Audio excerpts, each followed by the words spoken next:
Hello everyone. Today we are talking haggis with the Haggis Box.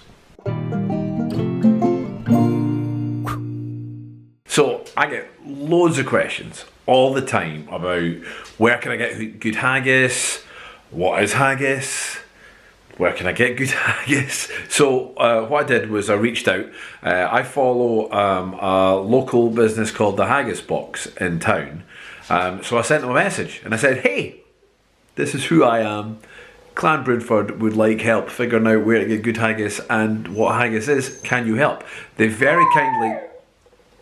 Merlin doesn't like me talking to you. I should say as well, this is not a sponsored video. I contacted them and see if they wanted to help out. They very kindly said yes.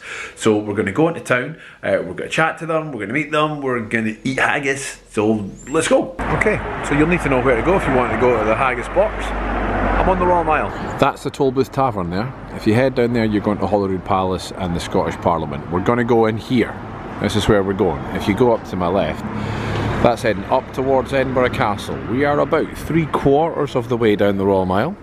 We're going down Gladstone Court, right there. That's where we're going. See where all those people are looking down, going, ooh, what is there? What's down there? Yeah, we should go down there. That's what they're looking at. Because we're going to go down there and go to the Haggis Box. You may remember we came down here on the tours of the closes, but it was shut at the time. Now it's open.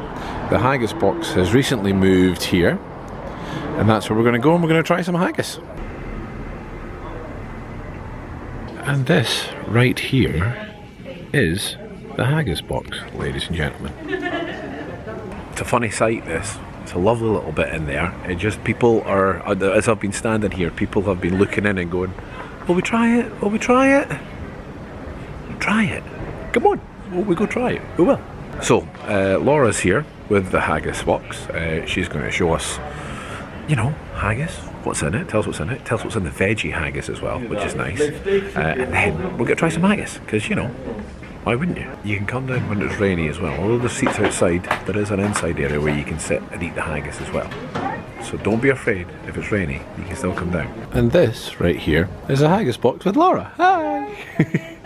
Good, thank you. So we're here with Laura from the Haggis Box, and she's kind enough to let us know exactly what's in haggis. So, what's in a haggis? Okay, so it's sheep meat with oats and spices, a bit of lamb and beef fat binding it together, and some onions in there. And because it's a traditional peasant dish, they're using up all the sheep. So there's a bit of meat and then liver, heart and lung in it as well. Yeah.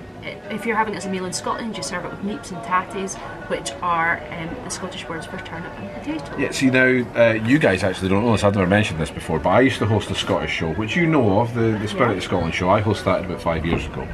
And I used to tell people it was a peasant dish as well, because people didn't want to waste food. Exactly. You know, at that sort of time when it was invented, food was scarce. Whatever you had left, you'd mash it up, you'd boil it, you eat it. Exactly. So, and you were saying most countries have a similar dish. Yes, that's true. Don't ask me what they all are.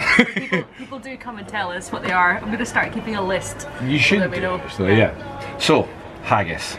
You've got veggie haggis as well? I've got veggie haggis. So what's the difference? What's in a veggie haggis? So veggie, because it's not, haggis isn't a solid meat. It's not like a steak, so it's a bit crumbly. It's like minced, minced up. Yeah. So the veggie haggis has got the same seasoning that's in the traditional haggis, and it's a bit crumbly as well. So it's trying to emulate the crumbliness and the seasoning of the normal haggis.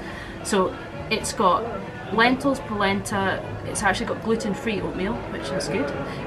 Gluten-free. Gluten-free. It's got carrots, turnip, mushroom, kidney beans, and the same spices. See, I would enjoy that on its own anyway. I know, it's delicious. Yeah. Often I have it to mix it up a bit as well. If you're eating haggis, you don't want to eat haggis every day. I'm going to say, don't be afraid of it, okay? Don't be afraid of haggis. Right, okay. Tatties. Tatties.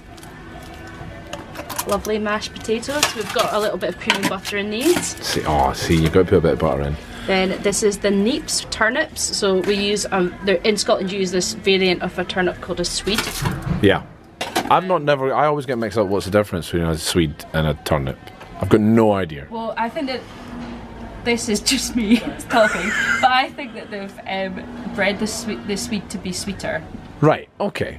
And also it's not quite as hard to cut as if you had like a normal turnip. Yeah. That is what I think, whether or not that's right. Because I can remember when I was a kid, my mum carving up a turnip for Halloween and are sitting there for hours trying to mash it out. I know. And look at that beautiful haggis on top of there. This is the haggis. So we get a haggis from a local butcher from Portobello, Findlay's of Portobello. Now that's award-winning haggis, isn't it? He won Best Haggis one year. And it's a really good one to try if you're trying haggis for the first time. Yeah, absolutely. Look at that beautiful thing right there. We also have 2 sauces here. We've got a creamy whiskey and mustard sauce and a beefy red wine gravy. So I'm going to pour the whiskey and mustard sauce onto here. Absolutely. So we use Auchentoshan whiskey, which is a whiskey from Glasgow.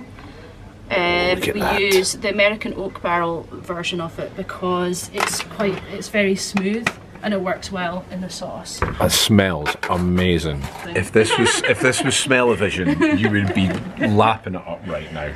So just as a bit of aesthetics, we've also got a little bit of salad there. Scottish salad. That's a Scottish salad. One leaf, that's your Scottish salad. Now this is the fun bit. Eating haggis. This is the whole reason why this idea came to my head. I get to eat haggis. See, now we get to eat some haggis. So, there's lots of different ways to eat haggis, but you have to remember this is a dish that's designed, you have to get a bit of everything. So for me, it's got to be haggis, the neeps, and the tatties, all in a oneer.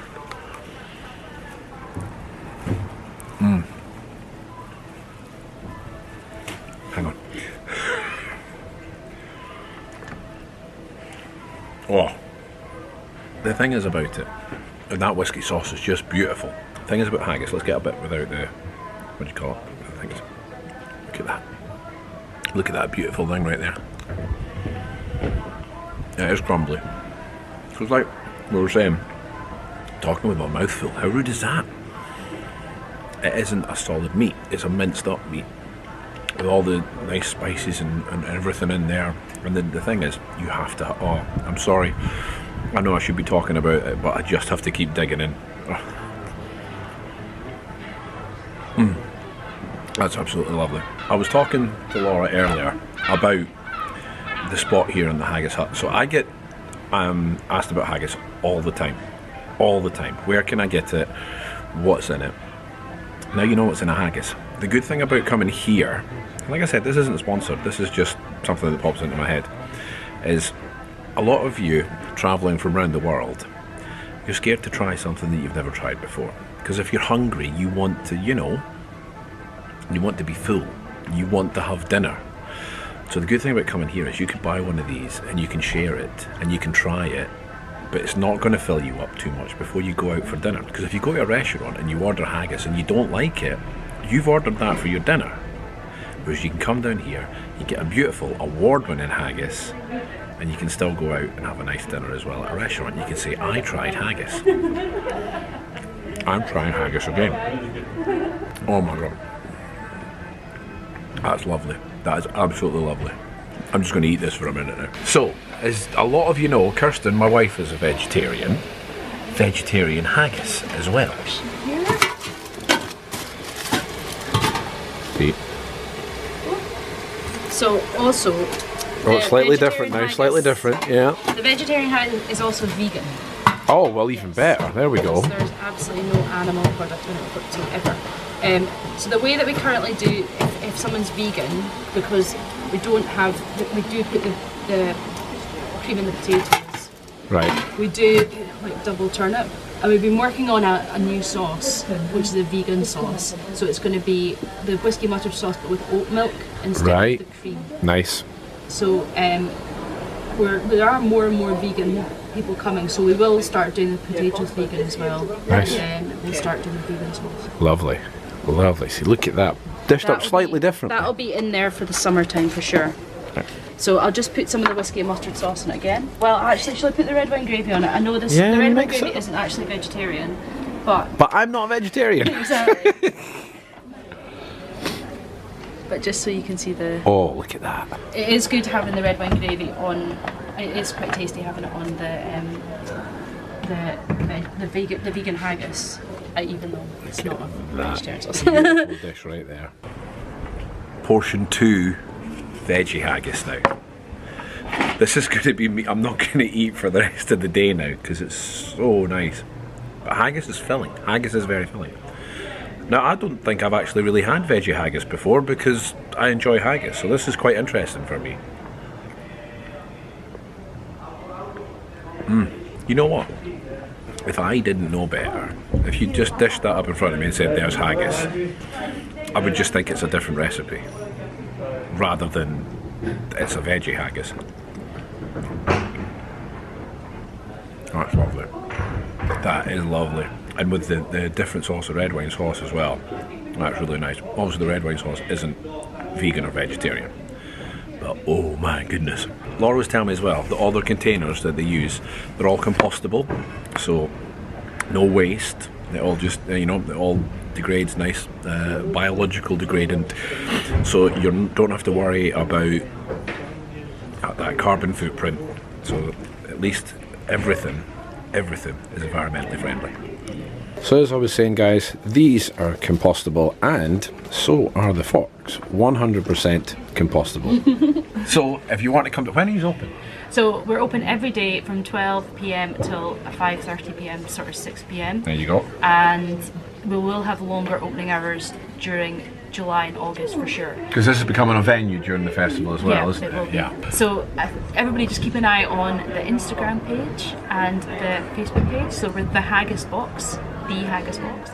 The one and only Haggis Box. And you'll be able to find any updates on open times there. Yeah. So I will put a link to all the social media for the Haggis Box, both in the video, which you can hopefully see now. There it is. And I'll put it down in the description as well, so you can follow these guys and say hi.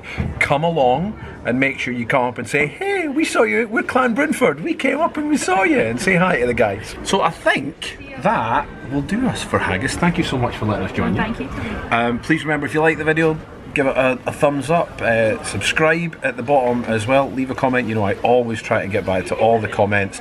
If you have any questions or anything, just ask away. Till next time, bye humans.